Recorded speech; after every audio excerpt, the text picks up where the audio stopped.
और आप सभी हमारे प्रधानमंत्री नरेंद्र मोदी जी को अच्छी तरह जानते हैं।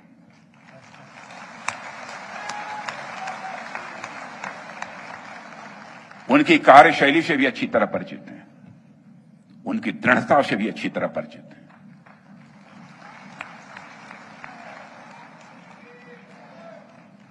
जोखिम उठाने का भाव किस तरीके से उन्होंने सीखा है अपने जिंदगी में, उससे भी आप अच्छी तरह समझते हैं। मैं आपको आश्वस्त करना चाहता हूं, प्रधानमंत्री मोदी जी के नेतृत्व में जैसा आप चाहते हैं वैसा हो कर रहे हैं।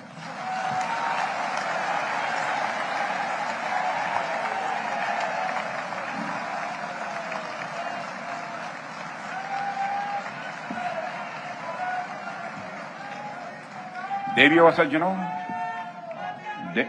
सज्जनों, जैसे हम सभी राष्ट्र के शरीर की रक्षा करते हैं, ठीक उसी प्रकार महाराज जी जैसे संत और अन्य संत भी जो हमारे बैठे हैं, वह राष्ट्र की आत्मा की रक्षा करते हैं।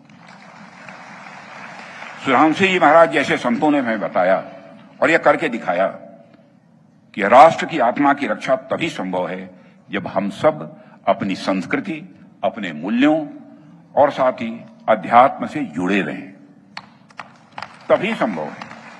भारत की शक्ति केवल उसकी सैन्य शक्ति में नहीं, बल्कि उसकी संस्कृति और अध्यात्म में भी है। फिर से मैं दोहराना चाहता हूं, ध्यान से सुन लीजिए। भारत की शक्ति केवल उसकी सैन्य शक्ति में ही नहीं, बल्कि उसकी संस्कृति और अध्यात्म में भी है।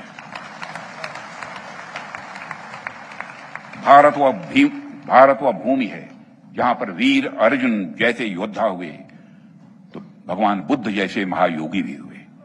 भारत तो वह भूमि है जहां तलवार भी तपस्या से पवित्र होती है। भारत वह भूमि है जहां तलवार भी तपस्या से पवित्र होती है। भारत के इतिहास में ऐसी कथाएं बराबर आप लोगों ने सुनी होंगी, जहां ऋषियों ने अपने तप से, अपने ज्ञान से हमारे योद्धाओं को प्रेरणा दी है, उनका आत्मबल बढ़ाया है, उन्हें निर्भीक बनाया है, देश के लिए कुछ कर गुजरने का उनके अंदर एक भाव, एक जज्बा पैदा किया है। देवियों सज्जनों, भारतीय संस्कृत के इतिहास में अनेक ऐसे ऋषि और महर्षि हुए हैं जिन्होंने धर्म, संस्कृति और सत्य की रक्षा के लिए अपना सर्वस्व अर्पित कर दिया, यहां तक कि अपने प्राणों की आहूत तक दे डाली। आप सबने अनेक कथाएं सुनी होंगी। महर्षि दधीच का नाम सुना होगा। महर्षि दधीच ने इंद्र आदि देवताओं की रक्षा के लिए अपने अस्थियों का दान कर दिया था। उन्हीं की हड्डियों से बने वज्रास्त्र से इंद्र राक्षसों को पराजित करने में वह सक्षम हो पाए थे।